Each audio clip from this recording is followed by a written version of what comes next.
Buenas tardes y muchas gracias por su sintonía. Hoy tenemos con nosotros al doctor Omar Mejía, quien nos ha prometido que va a regresar a su compromiso con nosotros y una vez al mes lo vamos a tener aquí. Esto a mí me da mucha alegría porque el doctor Mejía antes estaba como director de hospitales, pero ahora que está en la práctica privada, aprecio más el esfuerzo que está haciendo.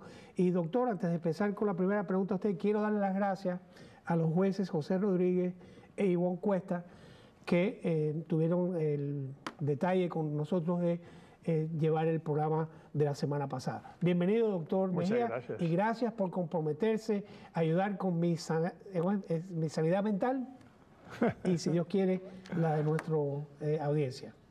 Doctor, usted está ahora, se está limitando a la práctica privada después de numerosos años que estuvo director del centro del Monte Sinaí, del South Miami. Correcto, y también las charlas que usted da internacionalmente. Ese cambio de carrera, ¿qué está pasando? Bueno... no cambio de carrera, cambio de dónde usted hace su carrera. Exactamente, sí. Bueno, al retirarme de los hospitales, el último fue el South Miami, pues obviamente mi tiempo ya es mucho más limitado. Pues antes yo trabajaba para los hospitales y tenía esa oportunidad de poder viajar. Ahora ya es...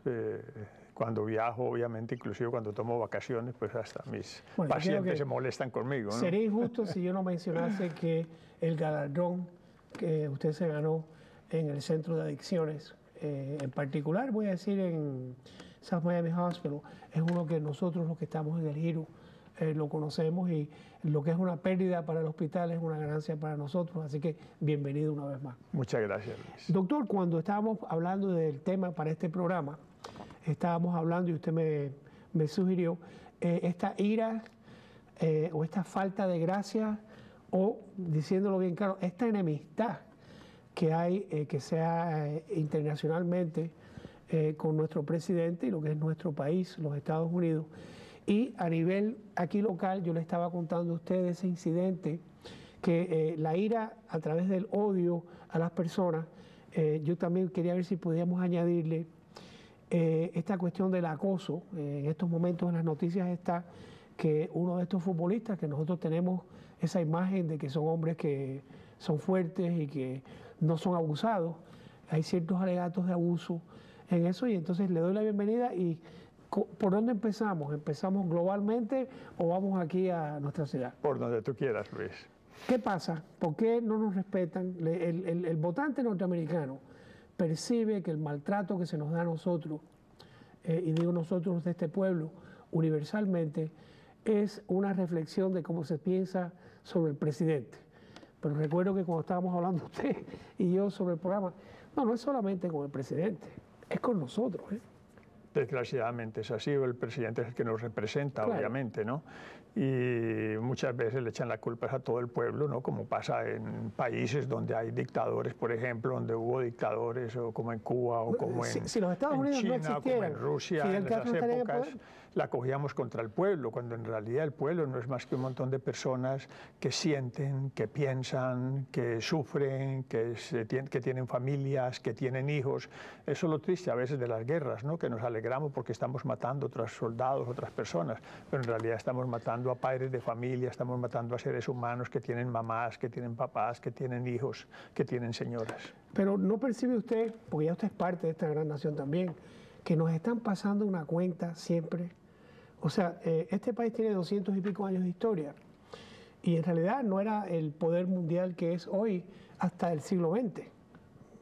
Sin embargo, no sé si es porque las comunicaciones ahora tenemos más acceso, pero somos los culpables de todo. Todos los males, según el resto del mundo, son causados o por la CIA, o por el presidente, o por el pueblo norteamericano.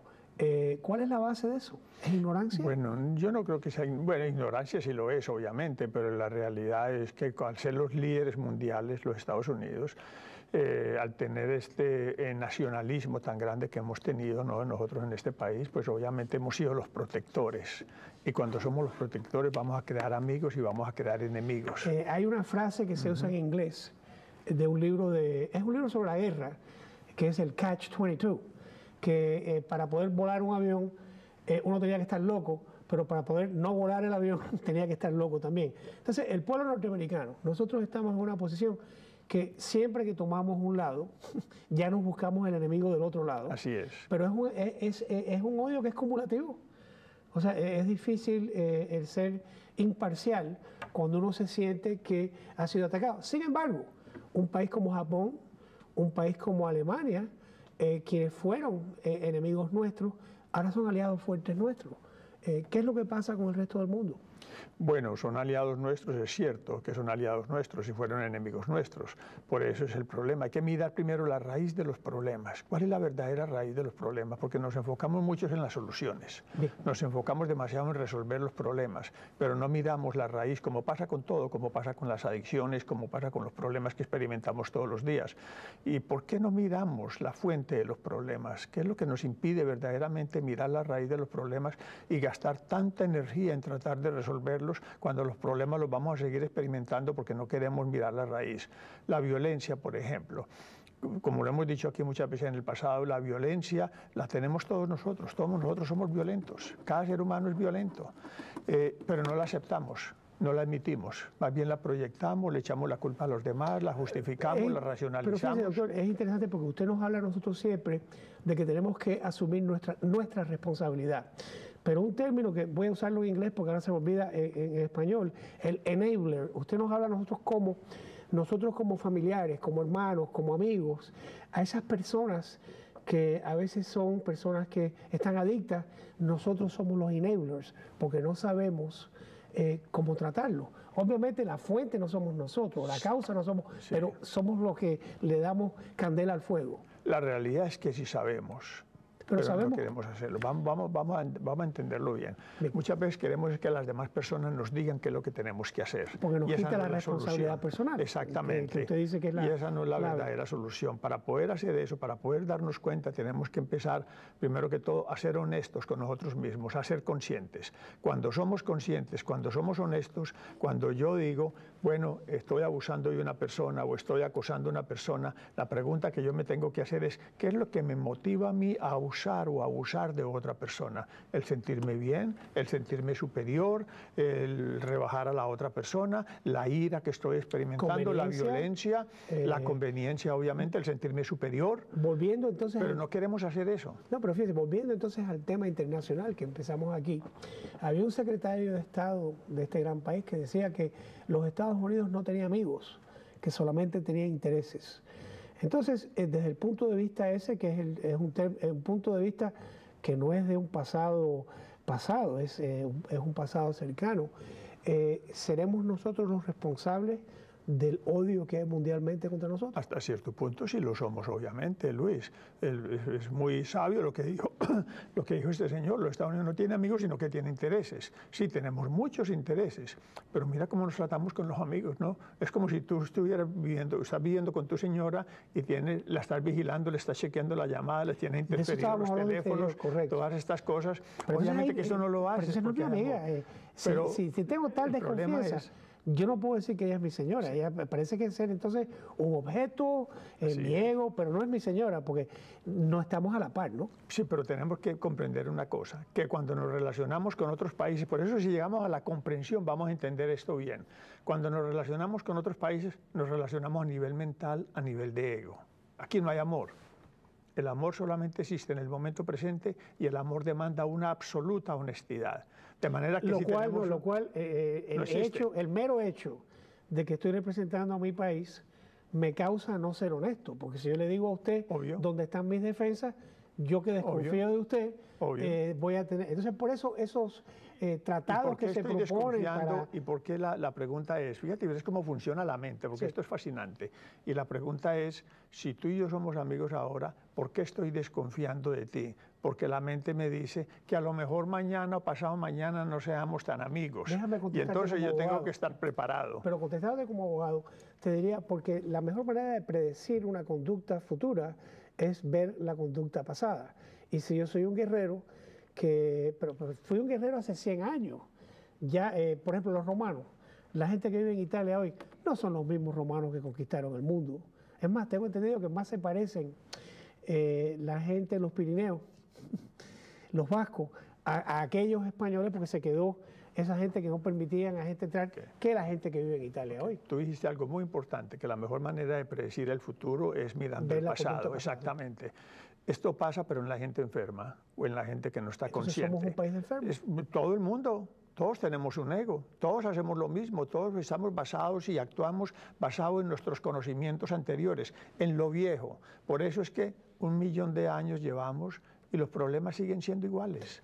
¿Por qué no nos matamos? No nos matamos porque ya existen bombas atómicas, ya tenemos mucho más cuidado, no atacamos a Corea del Norte porque obviamente tiene bombas atómicas y nos da miedo que lancen una bomba atómica. A Israel lo respetan obviamente porque tiene sus bombas atómicas, pero los conflictos siguen iguales, los problemas siguen siendo iguales. Pero dice usted no ha cambiado nada. Pero ¿no será que quizás la razón por la cual nosotros no atacamos es porque le damos un precio tan alto a la vida que no estamos dispuestos a perder vidas a no ser que sea necesario, y países que quizás o no tienen la madurez o la edad o la manera de pensar, y no voy a decir igual que nosotros, pero más o menos en esa onda, piensan que no tienen miedo a perder. Se celebra 50 años de la muerte de Kennedy. El año antes de la muerte de Kennedy se ha revelado que Fidel Castro en Cuba quería que los soviéticos mandaran bombas atómicas para este país. Eso lo puede decir una persona, un tirano insignificante, pero cuando estamos hablando a nivel de países que tienen millones y millones de personas, quizás las personas piensen un poquito diferente, ¿no? Y en este país en particular, yo no creo que este país es capaz de mandar o usar bombas atómicas, a no ser que fuese de una cuestión defensiva, no para atacar. Sin embargo, si no hubiésemos tenido todos los cohetes que decíamos que teníamos, quizás los rusos no se hubieran gastado tanto tiempo en hacer lo mismo. Y ¿dónde está la sanidad en esto? ¿Dónde está la sanidad? ¿Dónde está lo absurdo de todo esto? Lo absurdo de todo esto es que nos gastamos la mayoría de nuestro dinero produciendo bombas, creando bombas atómicas para protegernos. Creando mejores maneras para destruirnos. Exactamente. Ahora se están creando unos robots ahora que aparecen y no les entra absolutamente nada. Ahí es donde está lo absurdo de la humanidad. Por eso es que yo digo que cada uno de nosotros es responsable del hambre, de lo que está pasando en el mundo, cuando hay todavía tanta gente aguantando hambre, cuando los niños se mueren de hambre todos los días y nos pasamos haciendo todas estas cosas. Pero quizás, entonces la pregunta es, ¿por qué no confiamos los unos en los otros? ¿Por qué no podemos trabajar juntos? ¿Por qué no podemos estar unidos? Yo, gracias a Dios, vivo en un barrio donde yo conozco a todos los vecinos, pero eso es porque llevo mucho tiempo ahí. Y la palabra no es desconfianza, porque no hay desconfianza. Es más, cuando alguien pasa por la cuadra y hay un número de casas que no es de ahí, todo el mundo se fija porque han robado anteriormente. Pero eso nada más que pasa en lugares pequeños. El último ciclón que hubo grande aquí, que fue en el 90 y pico, cayeron unos cuantos árboles en casas cerquitas de nosotros. Oye, todos los vecinos ayudaron. Nosotros teníamos comida que repartíamos. Y entonces, a nivel pequeño, trabajaba. ¿Por qué eso no puede pasar en 2 cuadras? O sea, eso pasa en esta cuadra aquí, esta cuadra allá. Lo único que nos une a veces es tener una crisis, tener un enemigo en común. Es una buena pregunta. ¿Qué es lo que nos lleva a tener conflictos? ¿Qué es lo que nos lleva a tener problemas? ¿Qué es lo que nos lleva a desconfiar? ¿Qué es lo que nos lleva a la violencia? ¿Y por qué nos une un ataque a todos? El pensamiento. El pensamiento desune. El pensamiento crea conflictos, el pensamiento crea desórdenes, el pensamiento es como un cuchillo que corta y divide en 2, mientras que utilicemos únicamente ese instrumento que se llama pensamiento, jamás en la vida vamos a poder resolver problemas, porque la realidad es que no los hemos resuelto hasta ahora. Seguimos en el mismo conflicto. Es que inclusive podemos estar peor ahora que nunca. ¿Por qué? Porque vivimos en una sociedad que está totalmente dominada por computadoras, por teléfonos, donde no hay intimidad, donde la gente está objetivizada, de manera que el pensamiento ahí es donde está el origen del problema, y mientras que verdaderamente no vamos a explorar esto, a mirarlo, a observarlo con curiosidad, con compasión, con valor, porque se necesita mucho valor, el origen del problema, no lo vamos a resolver. Esta pregunta yo se la hago a usted todos los años y yo sé cuál es su respuesta. Pero, doctor, de la manera que yo lo interpreto a usted, o una manera de interpretarlo a usted está en contra del cambio, usted está en contra de muchas mejoras que hacen la vida más cómoda, entre comillas. Entonces, ¿no será que el problema es al principio, que es que ya como no vivimos en cuevas, deberíamos volver a las cuevas para tener esa intimidad? semana bien no deberíamos, si no tuviésemos aire acondicionado, no estaremos aquí hoy. Porque en Miami era imposible vivir aquí. Vamos a mirar esto bien detenidamente. Dijiste la interpretación que tú haces a lo que yo digo. Una interpretación. ¿Quién hace la interpretación si no es el pensamiento? La interpretación es lo que nos causa dificultades. Pasa un evento, una situación, y cada persona la interpreta de una manera diferente. Vamos a darle el beneficio de duda al pensamiento. Sí. Usted habla de que estamos pasando mucho tiempo en nuestras computadoras, lo que es cierto. Sí. Es más, una cosa muy triste es estar sentado en la mesa con la familia de uno y que cada una de las personas esté con su teléfono que tiene computadora y hablando con otras personas y se ha perdido eso. Eso así es palpable. Y en los restaurantes, en la calle, en todas partes. Pero no es una mejora el poder darle a un botoncito y saber en la esquina que viene puedo lavar la ropa, en aquel... Pero es que no se hace para eso. Pero es que desgraciadamente estos instrumentos que son importantísimos, como tú lo has dicho, que nos han ayudado muchísimo, que nos ayudan a llevar una vida mucho mejor, estos instrumentos no los estamos utilizando para eso. No lo estamos utilizando, sino que lo estamos utilizando es para escapar, para huir de nosotros mismos, para no tener que relacionarnos, para no tener que tener intimidad, para no tener que decirte quién soy yo verdaderamente. Voy a añadir lo que usted dice, que era uno de los temas que queríamos hablar hoy, esta cuestión del acoso. Empecé con lo de los Dolphins, pero en realidad a lo que queríamos hablar esta pobre niñita que falleció, que el acoso, estábamos hablando nosotros, cuando los muchachos juegan, se fajan, y todo eso sale a los 12, 13 años. Sin embargo, esta niña de 12 o 13 años fue atacada a base de que le decían gorda, fea, mátate. Y entonces de pronto todo el círculo de amistades, que yo creo que no lo hacen con la maldad para que se matase, pero una de las muchachas dijo después, sí, yo logré que se matase. Yo creo que yo tengo el problema con el efecto, pero no necesariamente con la causa. Veo que estamos perdiendo la intimidad en la familia. Entonces, la palabra que se usa es, bueno, es que yo no quiero que me controlen. Yo tengo mi derecho a mi vida. ¿Por qué mis padres se meten aquí? Yo no quiero ir a la iglesia, por ejemplo. Y entonces usted habla de tener cierta responsabilidad. ¿Y no será que hay personas que no han llegado a esa madurez para poder hacer esas decisiones? Bueno, hay personas que son muy extremadamente inteligentes. Yo traté en el hospital Premio Nobel de Literatura, de manera que genios exactamente, con problemas de alcohol o drogas. ¿Por qué? Porque no tenían, o sí la tienen, mejor dicho, pero no utilizaban un instrumento que no sea la cabeza. La cabeza es el instrumento que utilizamos todo, incluyendo para resolver problemas. No nos ha servido. Esa es la realidad, eso es un hecho. No nos ha servido. Creemos que nos ha servido, pero no nos ha servido. Hay otros instrumentos, obviamente. Instrumentos como los sentidos, por ejemplo. Como la cabeza no puede amar a nadie, porque el amor de la cabeza es conveniencia, es un negocio. Es si tú me rascas la espalda, yo te rasco la tuya, ¿no? Cosas así por el estilo. Eso es lo que hacemos. Es un amor condicionado. Pero no utilizamos lo que se llama el verdadero amor donde no hay pensamiento, donde no hay intereses. Estoy seguro que si se reúnen... ¿Eso no está en una libreta o en una No, porque entonces sería aprendido por la misma cabeza. Y como dije ahora, la cabeza no puede amar, la cabeza no puede sentir verdadera pasión. No, porque un sentimiento es una reacción a un pensamiento. Eso es lo que te decía ahora. Hay un evento, depende de la manera como lo interpreto, hay un pensamiento y luego viene el sentimiento. El sentimiento es el resultado de un pensamiento. Por lo tanto, la gente cree que amor es un sentimiento. No, el amor no es un sentimiento tampoco, sino la codependencia, la dependencia, todas estas cosas lo íbamos a llamar amor, ¿no? Entre más dependiente sea una persona, más ama. De manera que los instrumentos que no hemos utilizado son otros. Estoy seguro que si se juntan dos presidentes, no sé si se junta Obama con la señora Merkel, no se juntan los dos, estoy seguro que pueden hablar del corazón y se pueden entender el uno verdaderamente al otro. Pero desafortunadamente existe lo que llama la política, entonces la política salen y vienen las desconfianzas y los miedos y la mente se apodera de las personas, entonces empiezan a espiarse en el uno al otro, pero es la cabeza la que nos lleva a espiar, es el miedo lo que nos lleva a espiar. Doctor, entonces usted quiere que la guillotina nos las apliquemos a todos y que empecemos a actuar sin Bueno, cabeza? Messier Guillotín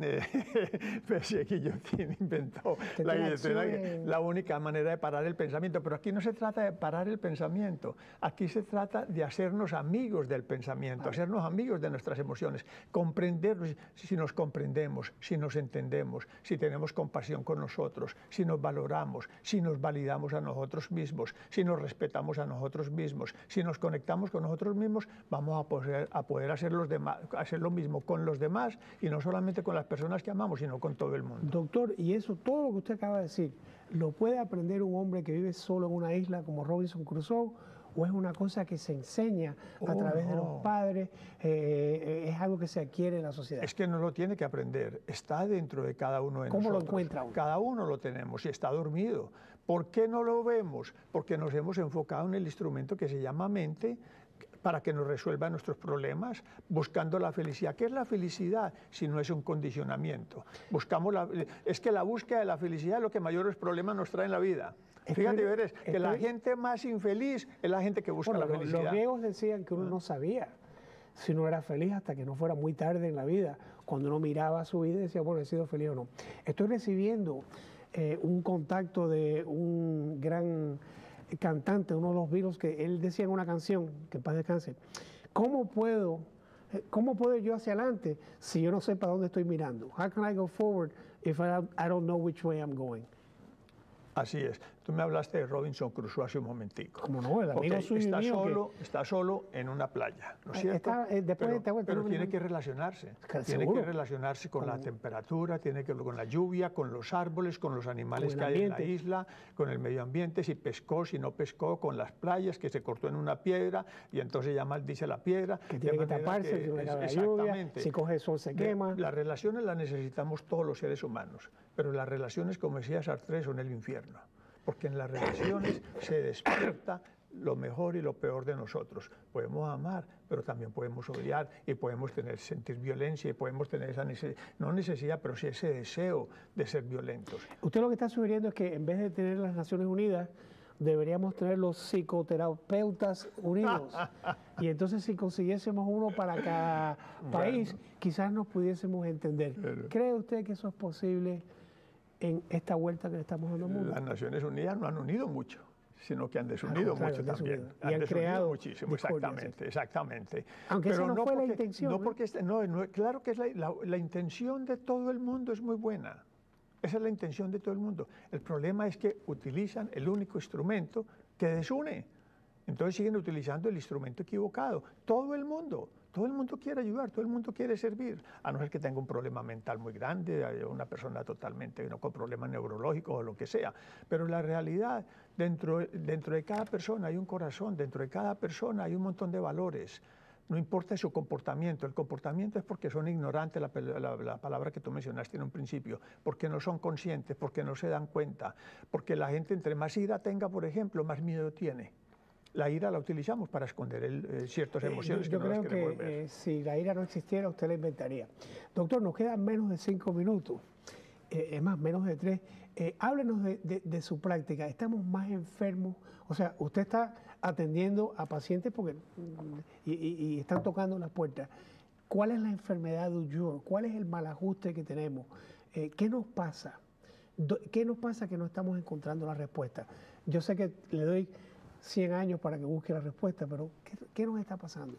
¿La dependencia en drogas se está yendo o está incrementando? No, eso cambia, eso nunca va a desaparecer. Pero no va en ciclo. Porque mientras que no miramos la esencia, el ciclo cambia claro. Las drogas que se consumen. Y por cierto, la marihuana va a ser legalizada en este país, en todos lados, antes que se acabe esta década. Es muy posible, exactamente. Es más, la crítica que yo he oído de eso es no que se legalice, sino que no se le está cobrando suficiente a la gente y que se debe jugar con la cantidad para darle ingresos a los gobiernos estatales para poder cubrir sus gastos. Qué irónico, ¿eh? Qué irónico y qué tristeza, obviamente. Y usted estaba tratando a personas para que se quitaran eso de arriba. Y ahora de pronto va a decir, no, el que quiera puede hacerlo. Sí. Pero, de nuevo, cada uno de nosotros, como dijiste tú ahora, es responsable. De manera que ya saben que la marihuana a lo mejor no causa la adicción que causa otras drogas que ya son legales. como sí, pastillas para dormir, tranquilizantes, alcohol, pastillas para el dolor. Sí. El alcohol, son drogas mucho más adictivas, pero la marihuana causa otros problemas muy grandes, sí, como lo que sabemos el no crecimiento cura. emocional, merma la testosterona, el estrógeno se lo sube en los hombres, de manera que hay cantidad de problemas que genera la marihuana. Pero la realidad es tenemos que mirar el origen, como dije ahora, de los problemas que tenemos todos los seres humanos, y es nuestra cabeza. Si casi todo el mundo llega a terapia diciendo, ¿cómo me quito todos estos pensamientos? Sí, porque la gente piensa que hay una pastilla o hay algo que usted me va a decir buscando la cura rápida. Exacto, pero es que esa cura existe, pero eso no funciona. Obviamente que no funciona, porque ahí sí pierdo el contacto total con la realidad. Entonces, la mayoría de la gente sufrimos. ¿Sufrimos por qué? Porque nos pasamos la vida buscando la felicidad, buscando la paz, buscando esto. Buscando la felicidad que nos dicen que tenemos que buscar. Sí, pero en esa búsqueda, obviamente, en esa búsqueda de la felicidad sufrimos. Claro, porque nos damos cuenta que esa no es la felicidad. Y ahí es donde viene la adicción a todos estos instrumentos, a todos estos juguetes, a todas estas cosas que hay. Es un escape, obviamente, incluyendo en las relaciones, que no podemos vivir sin un hombre, que no podemos vivir sin una mujer, que no podemos... Imagínate cómo sufrimos. Creamos todas estas necesidades dentro de nuestra propia cabeza, nuestra mente crea. En la mente es donde están los problemas. La paranoia, la desconfianza. Vamos a borrar las mentes, como decía en 1984. La mente es un instrumento que se puede utilizar muy bien para cosas prácticas. Claro. Tú la puedes utilizar en una corte, para manejar un carro, para inventar todas estas cosas que inventamos todos los días. La mente es un instrumento muy necesario, muy bueno. Es poético, hay palabras muy hermosas, las canciones, todas estas cosas, pero la queremos utilizar para resolver los problemas psicológicos. Y la mente no va a resolver los problemas psicológicos, con eso porque la mente es la que los crea. Ya que la mente no va a resolver los problemas psicológicos, quiero parar aquí y quiero una vez más darle las gracias porque usted va a estar disponible el primer domingo de todos los meses, y el que tenga alguna pregunta que me quiera que se la haga al doctor, con mucho gusto se la hago. Doctor, la amistad suya vale mucho. Quiero darle las gracias a Ricardo, a Mike, a John, a Carrie, a Susana, a Isabel, y una gracias especial a Ana, mi hija, que siempre me ayuda por los programas. A usted una vez más, muchas gracias, y hasta la semana que viene, que tengan una buena semana. Muchas gracias.